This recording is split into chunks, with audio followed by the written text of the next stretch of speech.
Fourth verse कर रहे हैं। राग द्वेष विमुक्तस्तु विषय इंद्रियैश्चरन् आत्मवशैर्विधये आत्मा प्रसादम अधिगच्छति। कितने लोगों को ये श्लोक पता है?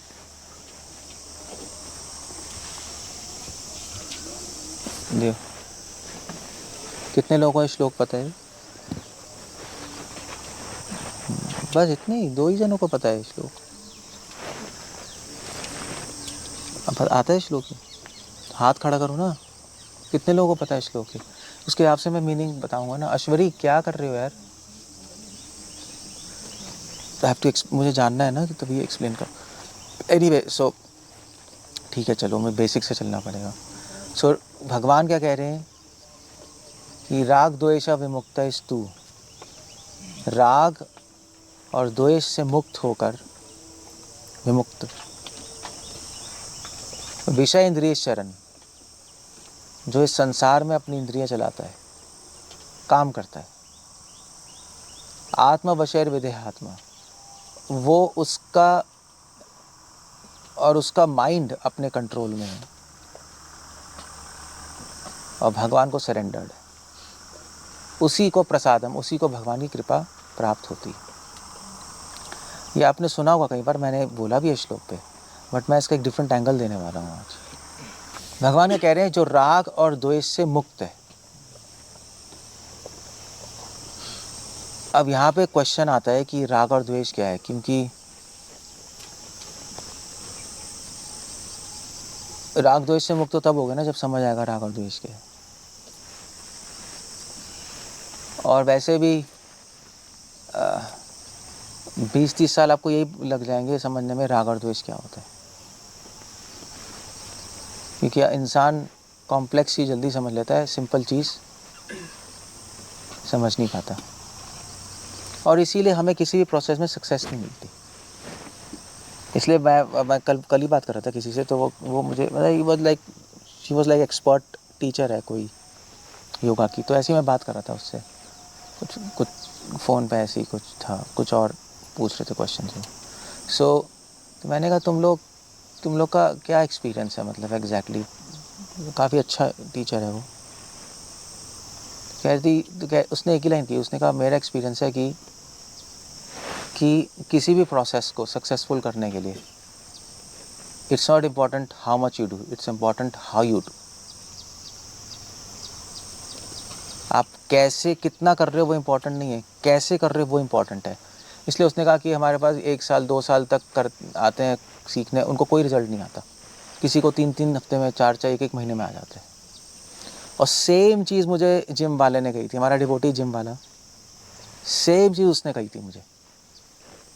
कि मतलब वो आ रहा था मंदिर तो हमें सिखा रहा था कुछ, मैंने कहा सिखा दे, तो हम कर रहे थे अपना शिंग जो भी है। तो कह रहा था आपको कोई फ़ायदा नहीं होगा अगर आप उस पॉइंट पे मन लगा के नहीं करोगे, कुछ भी नहीं होगा। आप कम करो मगर पूरा इन्वॉल्व होके करो, तब इसका रिजल्ट आएगा। अदरवाइज आप पूरी लाइफ करते रहोगे, स्प्रेन आ जाएगा, कुछ हो जाएगा। क्यों अचिंत, यही है ना? हाँ, सो वो एक कनेक्शन होना चाहिए आपकी बॉडी से, तब बॉडी बनेगी। ऐसी तो वही कह रही थी, हाउ यू डू में है कि अगर आपको कनेक्शन होगा अपनी बॉडी से, जो आप कर रहे हो उसमें कनेक्शन होगा, तो उसका रिजल्ट आएगा, अदरवाइज रिजल्ट नहीं आएगा। सेम चीज़ चैंटिंग में भी है। आप करते रहो 64 माला, लोग करते हैं वृंदावन में बैठ के 64 माला, उसके बाद क्या होता है? उसके बाद खिचड़ी ढूंढने इधर उधर भागते रहते हैं प्रसाद ढूंढने के लिए। वहाँ प्रसाद सुबह इस्कॉन मंदिर में होगा, खिचड़ी मिलेगी, शाम को आंध्र प्रभु के रूम में फीस्टिंग होगी, दोपहर को प्रभुपाद हाउस में, बस यही सोचते रहते हैं पूरे दिन। या बैठ के प्रॉपर्टी डीलिंग करेंगे वहाँ वृंदावन में बैठ के, मोस्टली यही होता है, प्रॉपर्टी डीलिंग होती है, सब डिवोटीज कर रहे हैं। यार मैं सब क्यों, अब क्वेश्चन है 64 माला कर रहे हैं, सिर्फ इस्कॉन नहीं, अब राधा कुंड पे जाओ, कई लोग करते हैं 1-1 लाख नाम करते हैं। 1 लाख नाम मैंने देखा है खुद पर्सनली। 1-1 लाख नाम 3 महीने 4 महीने 6 महीने बाद लड़की लेके भागता है वो। तो एग्जैक्टली क्या हो रहा है? मतलब ये मजाक की बात नहीं है। पॉइंट ये है कि अगर हरि नाम में पावर है तो क्या हो रहा है, ये क्वेश्चन उठता है। अगर इतना ज़्यादा नाम ले रहे हैं और नाम अगर आप ध्यान से भी ना लो तब भी इफेक्ट आता है ना, ये हमें पढ़ाया गया है, तो उस बंदे के साथ क्या हो गया। या एकादशी 25 माला करते हैं, प्रभुपाद ने बोला 25 माला करो आप एकादशी पे, प्रभुपाद ने बोला है कुछ अपने कन्वर्जेशंस में। करते हैं सब, और ऐसा भी नहीं है सब लोग गलत हैं, सब कुछ लोग सिंसियरली भी करते हैं, मतलब करते हैं चैंटिंग, हमें कंप्लीट करनी है, फिर भी रिजल्ट नहीं आता।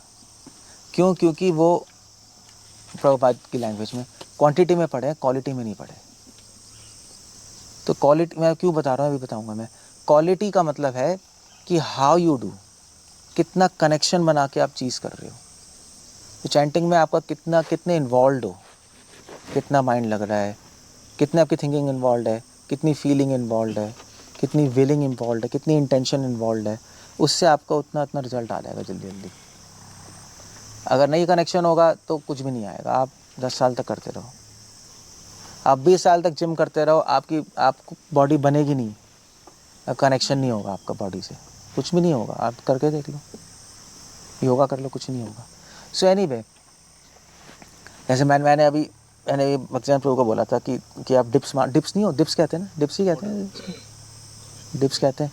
मैंने कहा डिप्स मार के दिखाओ, बच्चों का काम है, तो 20-30 मार लेंगे। तो मैंने कहा 5 भी नहीं मार पाओगे, कहते हैं। क्योंकि अगर आप ब्रेथ के साथ डिप्स मारोगे और आप कनेक्ट होके करोगे, 5 भी नहीं मार सकते, एक ही में फुस हो गए हो, 3 भी नहीं होंगे। मैंने बोला था 3 होंगे ही नहीं, आप भी नहीं कर पाओगे। अगर आप कनेक्शन करके करोगे तो पूरा प्रेशर आएगा बॉडी पे और माइंड पे और ब्रेथ पे। तो इसको मैं, चलो आपको ऐसा करना, मतलब मैं आपको टिप्स मारना नहीं सिखा रहा, बट मैं आइडिया बता रहा हूँ कि कनेक्ट होके डिवोशन करोगे तो रिजल्ट आएगा। हम डिसकनेक्ट होके कर रहे हैं, इसलिए रिजल्ट नहीं आ रहा। आप करते जा रहे हो, करते जा रहे हो, करते जा रहे हो, करते जा रहे हो, फिर भी दिमाग खराब होता जा रहा है। ये क्यों बता रहा हूँ मैं? कृष्ण ये कह रहे हैं राग और द्वेष। तो राग द्वेष है ना हमें, अब पहले आपको बताना पड़ेगा राग द्वेष क्या है, फिर मैं बताऊंगा इसका कनेक्शन, जो मैंने बताया कनेक्शन क्या है। राग क्या होता है, कौन बताएगा? राग क्या है? राग किसको कहते हैं? What do you say about that? है जो अच्छा लगता है, आसक्ति। ठीक है, आसक्ति अच्छा लगता है, इसको राग कहते हैं। नहीं, ये एक जनरल अंडरस्टैंडिंग है हमारी। तो हम लोग ऐसे ब्रह्मचारी सोचते हैं हम तो आसक्त है नहीं, हमने तो फैमिली छोड़ दी, ऑफ कोर्स, तो हमें राग नहीं है, एटलीस्ट फैमिली के लिए, उनके लिए। और वैरागी भी है तो ज़्यादा राग नहीं है। बट राग सिर्फ आसक्ति नहीं होता, वो एक लेवल है। राग के कई लेवल्स हैं। आसक्ति बहुत ग्रॉस लेवल है राग का। आप किसी आदमी से अटैच्ड हो, रिलेशनशिप से अटैच्ड हो, ये बहुत ग्रॉस समझते हो। ग्रॉस कैसे कहेंगे? बाह्य नहीं, ग्रॉस एक वर्ड ढूंढना पड़ेगा। कैसे एक ग्रॉस की सेंस पता है क्या है?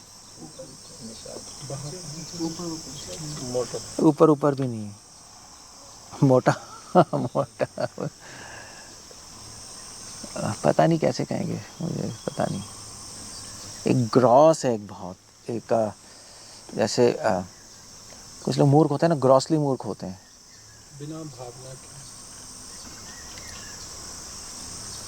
नहीं आसक्ति बिना भावना के नहीं, तो इसमें कैसे फिट करोगे आप ग्रॉस को? इसमें तो कोई है ही नहीं ना, फिट ही नहीं होगा। हाँ, ग्रॉस मतलब होता है जो कि, हाँ, जो कि मतलब बाहर बाहर ही समझ लो, चलो एक डिटेल्स में जो दिखाई दे रहा है, बस फंसे हुए हैं उसके अंदर, वो ग्रॉस है। ऐसे कोई खाना खा रहा है तो कहेगा यार क्या हफ्शियों की तरह खाना खा रहा है, ग्रॉस है वो। मतलब समझ लो हफ्शीपंती है, हफ्शी समझते हो? बस ये है, जानवरों की तरह जानवरपंती है। इस आदमी से अटैच होना, उससे अटैच होना, मंडेन लेवल पे, वैष्णव से अटैच होना गलत नहीं है, बट रिलेशनशिप्स लोगों से, वो एक ग्रॉस लेवल है बहुत राग का। थोड़ा और डीपर जाओगे तो राग क्या है? राग क्या होता है? राग होता है हमें जो चीज़ अच्छी लगती है वो राग है। एक लेवल पे कुछ भी चीज़ आपको संसार में अच्छी लगती है वो राग है। अगर आपको ये मौसम अच्छा लग रहा है तो राग है वो। आपको पेड़ अच्छा लग रहा है, राग है। एनीथिंग यू लाइक वो राग है, मगर उसमें एक पॉइंट है। वो जो हमें जो भी चीज़ अच्छी लगती है, पता है क्यों अच्छी लगती है? क्योंकि वो हमें सर्वाइव करने में हेल्प करती है ना? भगवान ने राग द्वेष क्यों बनाए? अब ये भी क्वेश्चन आता है, क्यों बनाया बताओ? भगवान पागल है क्या? कुछ रोल तो होगा उसका भी। ऑल्दो ट्रैप है बट रोल है। जानवरों को भी राग द्वेष होता है, इंसानों को नहीं होता। सिर्फ राग द्वेष इसलिए बनाए, कुछ राग मतलब कुछ चीज़ अच्छी लगती है, द्वेष मतलब कुछ चीज़ अच्छी नहीं लगती। उसी से हमारा माइंड डिसाइड करता है कि मेरे लिए, मेरे जीने के लिए क्या ठीक है क्या गलत है।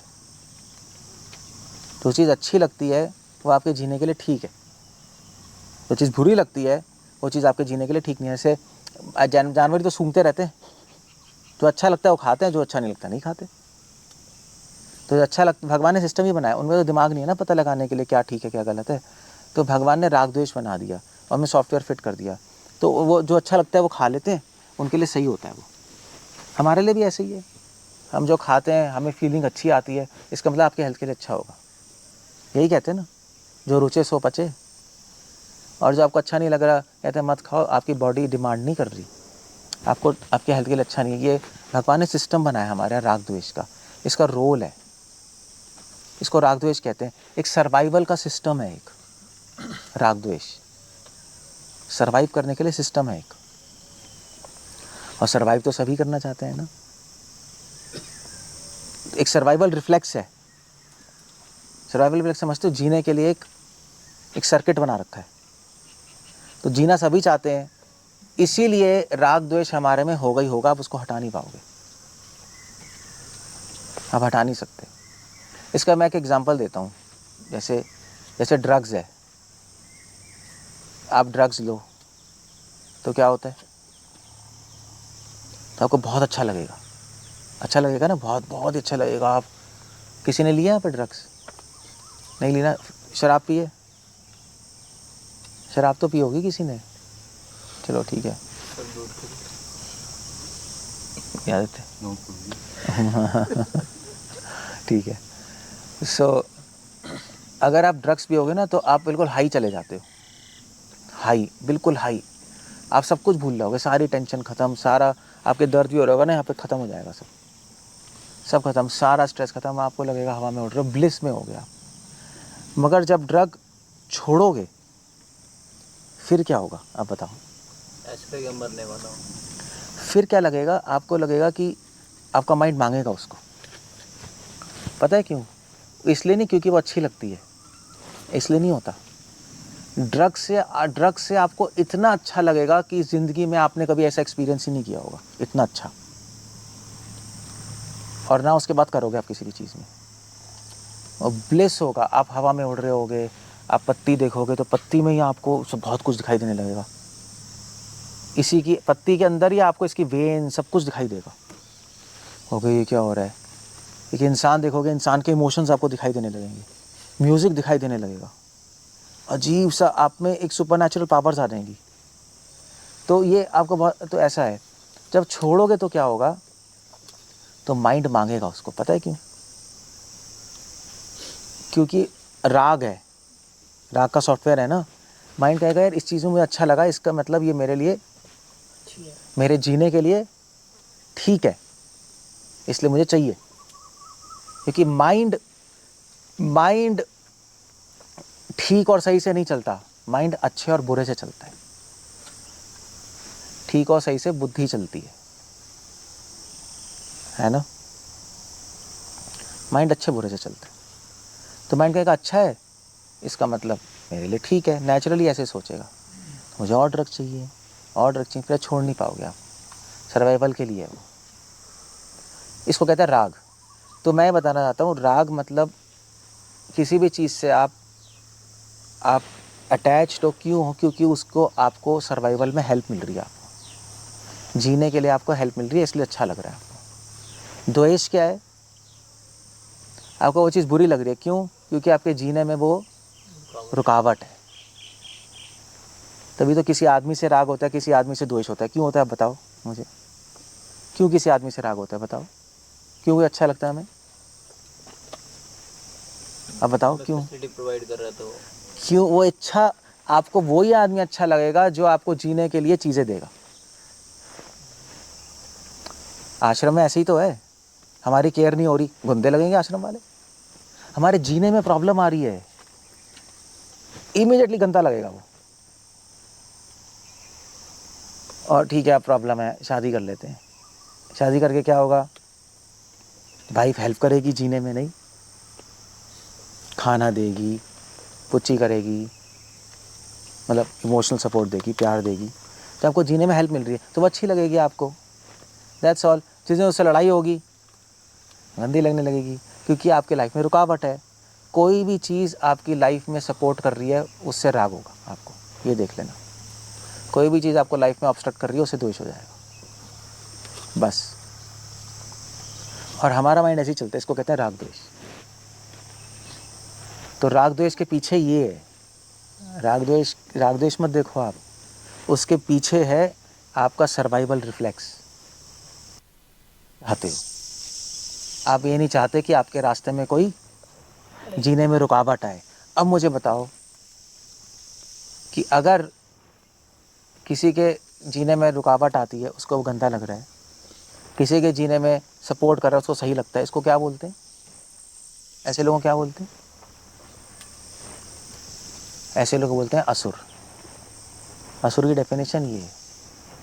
कृष्णा कह रहे हैं ना, डेमोनियक लोगों को डिस्क्राइब नहीं कर रहे कि मेरे रास्ते में जो है मैं उसको हटा दूंगा। क्या श्लोक है, मैं भूल गया। I just forgot. अहम करता है भोगी, उसी में आ रहा है। बलवान अहम, सिद्धो हम, उसमें ही आ रहा है, फिर भूल गया। एनीवे, तो क्लियर हो गया, ये आसुरी चीज है। इसलिए कृष्णा कह रहे राग द्वेष विमुक्त, राग द्वेष से ऊपर उठो, क्योंकि राग द्वेष का मापदंड हमारे माइंड में है हमारा जीना। और जब तक आप अपने जीने, अपने मरने से ऊपर नहीं उठोगे, तब तक भगवान को प्रिय नहीं हो सकते। दैट्स द होल पॉइंट है। तो सारा का सारा गेम यही है, सर्वाइवल ही है। सर्वाइवल मतलब अपने में घुसे हो आप। एक भक्त तो भगवान के लिए मरने को तैयार है, यही बोलते हो ना डायलॉग। हम के लिए जिएंगे भी, मरेंगे भी। हाँ, हम मरने को तैयार हैं। मगर को अच्छा नहीं लगता, उससे बात नहीं करेंगे। वो क्या है? वो क्या है? वो द्वेष है। वो आपके जीने में रुकावट है वो, इसलिए आप हटा रहे हो। तो आपका क्या डायलॉग है? मैं जीने में मरने के लिए तैयार हूँ आपके लिए। It's not like that. So ये राग समझ गए? कोई क्वेश्चन है इस पे? मतलब मैं कुछ एक अलग पिक्चर दे रहा हूँ मैं आपको, समझ आएगा राग द्वेष, वरना आपको राग द्वेष कभी समझ नहीं आएगा। वरना लोग तो कहते हैं हम कहाँ अटैच्ड हैं, हमें कोई द्वेष नहीं है, हम तो अटैच नहीं है। मगर एक्शन सारे उनके सर्वाइवल रिफ्लेक्स पे होते हैं, सारे जीने के लिए एक्शन चलते हैं उनके। हाँ भी, इससे बात नहीं करेंगे, क्यों? या ये सही से बात नहीं करता है, ठीक नहीं है भाई, आपकी लाइफ में रुकावट आ रही है ना, इसलिए दूर कर रहे हो ना इसको। हाँ ठीक है, इसको हम आश्रम में रख लेंगे। क्यों? क्योंकि ये बात मानता है। इसको नहीं रखेंगे, बात नहीं मानता। क्यों? क्योंकि हमारे लाइफ में रुकावट आ रही है, हमारे सिस्टम में रुकावट आ रही है, हम उसको हटा देंगे। तो सही है, उसको रखेंगे। ये सारे का सारा राग द्वेष से काम हो रहा है। यही चलता है इंस्टीट्यूशंस में। इंस्टीट्यूशंस में कोई आदमी के बारे में थोड़ा सोचता है, इंस्टीट्यूशन के बारे में चलता है। यही तो आसुरी चीज़ है। कॉर्पोरेट यही तो है, कॉर्पोरेट यही है, हायर और फायर। ये सारा राग द्वेष है। राग द्वेष अलग अलग रूपों में आता है, सिर्फ ऐसे नहीं कि आप फैमिली से अटैच नहीं हो तो राग नहीं है। नॉनसेंस, ये सब बहुत एक ग्रॉस आइडिया है। द्वेष तो है ही नहीं, हम कहाँ से किसी द्वेष करते हैं? देखो, सब ठीक है, हम तो सबको रिस्पेक्ट करते हैं, वो बात है ही नहीं वो। अगर इतना आसान होता है राग द्वेष हटाना, तो फिर बुद्धिस्ट पूरी लाइफ ही बिताते राग द्वेष समझने में। पूरी लाइफ ही उनकी है, राग क्या है द्वेष क्या है। जो बंदा पूरी लाइफ बता रहा है, हमें क्या एक सेकंड में समझ आ जाएगा क्या? पूरा सिस्टम ही उनका राग द्वेष समझने में, तब उसको तो निर्वाण कहते हैं। समझते कि एग्जैक्टली क्या चल रहा है, कहाँ है, इसकी रूट्स कहाँ हैं। इसकी तो अलग अलग फॉर्म में आएगा राग द्वेष। एक तो रूप है अटैचमेंट और हेट, दूसरा रूप है राग द्वेष का कि भाई जो मेरे लाइफ में आएगा उसको हम रख लेंगे, जो नहीं आएगा उसको हटा देंगे, ये दूसरा रूप है। तीसरा रूप है मेरे फ़ायदे के लिए है तो रख लेंगे, फ़ायदे के लिए नहीं तो हम हटाएंगे नहीं, ये भी राग द्वेष है, फ़ायदे पे भी चलना। और बेस ये है, मेरी जीवन में कोई रुकावट नहीं आनी चाहिए, बस मैं जो चाहूँ वो करूँगा। और उसको फिर इंटेलिजेंस सपोर्ट करता है। हमारी गंदी इंटेलिजेंस है ना, कुबुद्धि है ना। बात तो सही कह रहे हो, लॉजिकल है यार। कॉर्पोरेट में ये बात नहीं मान रहा, हमारी कंपनी का लॉस होगा, इसको निकाल दो, चाहे वो 20 साल से क्यों ना हो। उसे पूरी लाइफ दे दी कंपनी को, आज वो रुकावट है, कंपनी चल रही, इसको निकाल दो। ये इंटेलिजेंस का सही बात है यार, कंपनी आगे बढ़नी चाहिए। दिस इज हाउ इंटेलिजेंस कुबुद्धि सपोर्ट करती है उसको। सो कृष्णा क्या कह रहे, समझ गए क्या पूछना है, बताओ। वो आपने बताया प्रभु जी से राग द्वेष, हमारे हर सांस में राग द्वेष है, आप देख लेना। सांस लेना भी तो राग ही है, हमें सपोर्ट कर रहा है, हम लेते हैं, इसलिए तो कुछ कर नहीं पाओगे। मगर योगी लोग सांस भी, ध्रुव मना ने सांस लेना रोक लिया था, रोका था ना, इसलिए रोक लेते हैं वो, क्योंकि उनको लगता है ये भी राग है, बंद करो इसको, रोक के बैठ जाते। हम नहीं कर सकते ना, हमसे रिक्वायर्ड है, मगर मैं बता रहा हूँ राग द्वेष हमारी सेल में घुसा हुआ है। ये पूरा संसार राग द्वेष पे ही चल रहा है और यहाँ पे कुछ भी नहीं है। That's how it goes. तो अब इस कंफ्यूजन में मत आ जाना कि राग बस अटैचमेंट छूट गई, राग छूट गया, द्वेष छूट गई, द्वेष छूट गया, ऐसे कुछ नहीं है। क्या कह रहे हैं? मटेरियल प्रभु जी, हमारे कुछ दोस्त होते हैं जो एथिस्ट होते हैं, भगवान को नहीं मानते, या मतलब उनकी हर बेकार होती है, लेना अटैचमेंट ज़्यादा होती है, तो उनसे हम दूर रहते हैं कि भाई इनसे दूर रहने, इनके साथ संग नहीं करना, तो वो भी राग द्वेष में आ जाता है क्या? अब कहाँ से हो आप? ग्वालियर। आपकी आवाज़ ग्वालियर वाली है। हाँ, मैं सबसे सोच रहा था ये ग्वालियर यूपी साइड वाली आवाज़ है। ठीक है, मैं थोड़ा सरप्राइज था आवाज़ से। हाँ, फिर क्या कह रहे हो? मैं सुन नहीं आया, मैं क्या आवाज़ ही सुन रहा था। मटेरियल, हमारे कुछ फ्रेंड्स होते हैं या हमारे रिलेटिव्स हो गए, वो थोड़ा मटेरियल अटैच ज़्यादा होते हैं, या एथिस्ट होते हैं कुछ लोग, तो उनकी हरकतें भी फालतू रहती है, तो उनसे हम दूर रहने की कोशिश करते हैं कि भाई इनका संग हमें नहीं करना। तो क्या वो भी राग द्वेष में आ जाता है कि ये हमें पसंद नहीं है तो हम इससे बात सब राग द्वेष है, ये भी तो राग द्वेष है, ये भी राग ही है, द्वेष है। ये द्वेष कहते हैं, हमें पसंद नहीं आ रहा, हमारी फ्रीक्वेंसी मैच नहीं हो रही, उसको नाम ही दे दिया फ्रीक्वेंसी मैच नहीं हो रही, है द्वेष, है द्वेष। इस डिवोटी के साथ बात नहीं करेंगे, इससे मैच नहीं हो रही, द्वेष ही है सब। आप ये नहीं देख रहे कि ये डिवोटी, इसको हेल्प की ज़रूरत है, ये भी भगवान के पास जाना चाहता है, मगर ये इससे बात नहीं करेंगे क्योंकि ये भैया सेटिंग नहीं हो रही पूरी। तो ये जो डिवोटी है ही नहीं, तो वो भी सब राग द्वेष ही है, और क्या है, और क्या है, सब राग द्वेष है, एवरीथिंग। संसार में कुछ है नहीं राग द्वेष से परे, चलो डिवोटीज परे हैं, अगर वो सही डिवोटी। वैसे आप हरियाणा से हो गया? नहीं, आपके रूट्स हरियाणा से हैं? आपके दादाजी, परदादाजी? इंटरेस्टिंग है, क्योंकि आवाज़ वैसी है आपकी। राग द्वेष के समय पूछना अपने दादाजी से कहाँ से, मुझे तो वो तो दादाजी थोड़ा ना पूछोगे, पापा से पूछोगे दादाजी कहाँ से हैं, पागल हो गया या परदादा कहाँ से हैं, और यहीं के कहीं के हो गए। क्या कह रहे हो? कह रहे हैं कि वो दोस्त डिवोटी नहीं है, तो वो द्वेष कैसे हुआ? यही तो कह रहा हूँ। डिवोटी नहीं है, अब नॉन डिवोटी, ठीक है चलो, नॉन डिवोटी है, मुझे अच्छा नहीं लगता, इससे दूर रहूँगा, वो भी द्वेष है। नहीं, मुझे अच्छा लगता नहीं, वो तो उससे बात करने से खराब हो जाएगी ना डिवोशन, तो वो बात अलग है, अगर डिवोशन खराब हो जाए, अब वो तो भोगियों से दूर रह रहे, डिवोशन खराब हो जाएगी वो बात अलग है। तो मुझे डिवोटीज को तो अच्छा ही नहीं लगता ना नॉन डिवोटीज के साथ। नहीं, क्राइस्ट किसके साथ घूम रहे थे? प्रोस्टिट्यूट्स के साथ। लेकिन वो उनके डिसाइपल्स ने कहा वहाँ पे क्या कर रहे हो प्रोस्टिट्यूट के यहाँ? तो उन्होंने कहा इनको ज़्यादा ज़रूरत है तुमसे। प्रभुपाद कहाँ थे? हिप्पियों के साथ।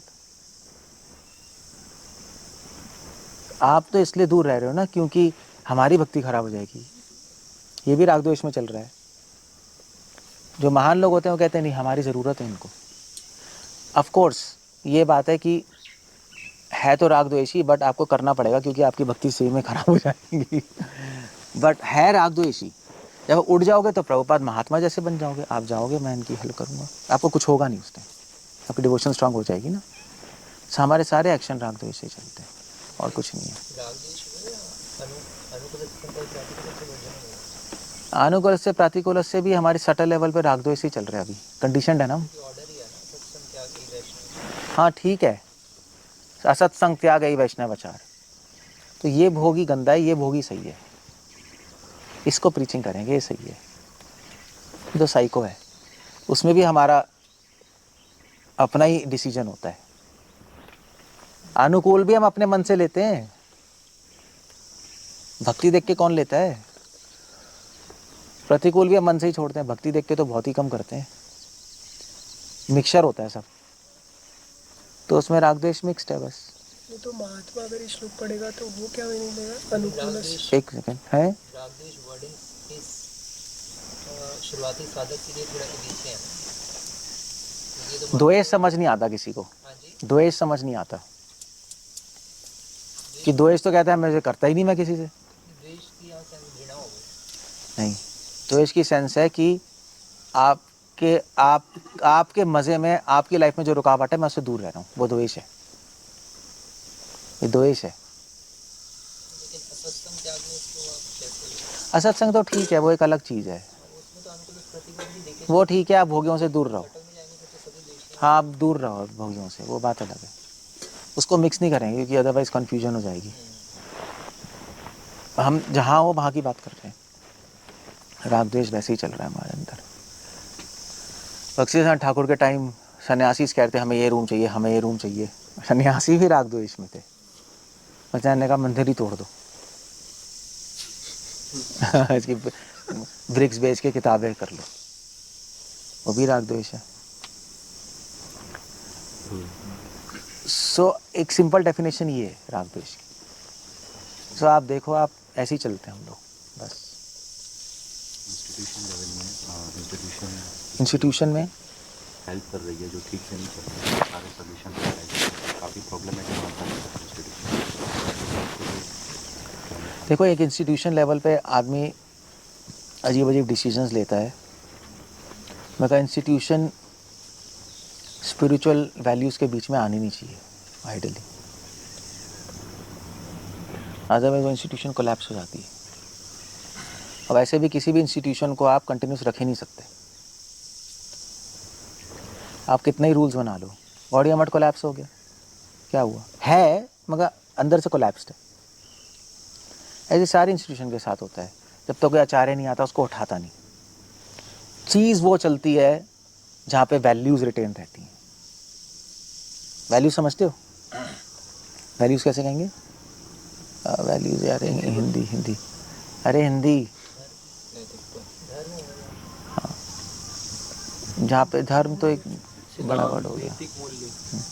या सिद्धांत कह रहे हैं, यहाँ पे सिद्धांत जिंदा रहता है, यहाँ पे मैसेज जिंदा रहता है, चीज़ वो चलती है। वरना इतिहास पढ़ लो, सब खत्म हो गया, कुछ नहीं रहा, कुछ भी नहीं रहा। तो जब तक हम, मगर राग द्वेष से हमारा माइंड यहाँ से कहीं और चला जाएगा।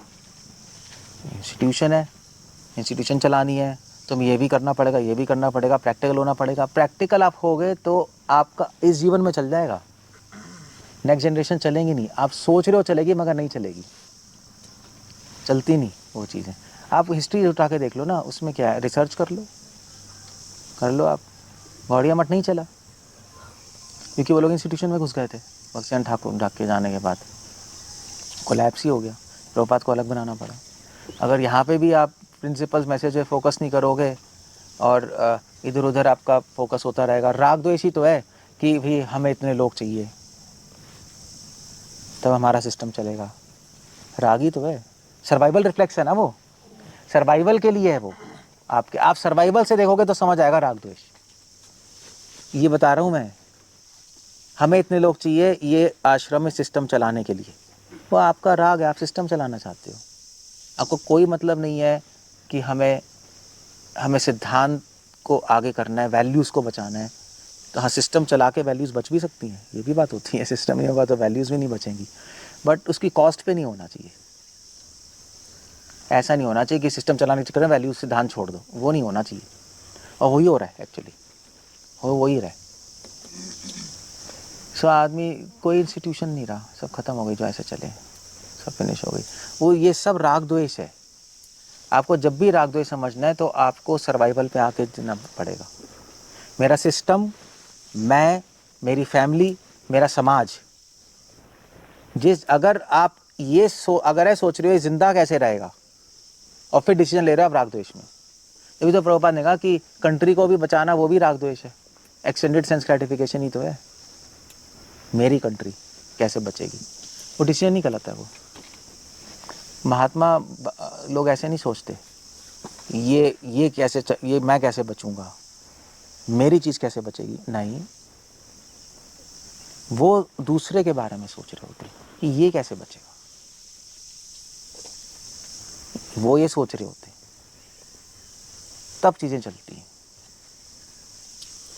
अरे सब राग द्वेष में, इसलिए कोई एलिवेट नहीं कर पा रहा, क्योंकि आज तक राग द्वेष नहीं समझा किसी ने। हमारे सारे डिसीजन ऐसे ही। तभी कृष्ण कह रहे राग द्वेष विमुक्त है, जो राग द्वेष से मुक्त है उसको मेरी कृपा मिलेगी। क्यों मिलेगी? क्योंकि राग द्वेष से मुक्त होगा तब वो दूसरों के बारे में सोच पाएगा, अदरवाइज वो अपने बारे में सोच के डिसीजंस लेगा सारे। यही होने वाला है, वो सैक्रिफाइस नहीं कर पाएगा। अपने बारे में सोच के डिसीजन लेगा, वो क्या सैक्रिफाइस करेगा? उसके जीवन से यज्ञ उड़ गया। यज्ञ दान तपा कर्मा पाप नानी मनीषी ना, सैक्रिफाइस नहीं कर सकता वो कहेगा यार इतनी प्रॉब्लम कौन झेलेगा, क्या करना है इतनी प्रॉब्लम झेल के, क्यों झेलें हम, क्यों झेलें क्या? अगर आपका बच्चा बीमार हो तो क्या करोगे? तो झेलोगे, क्यों? मेरा बच्चा। हाँ, मेरा है,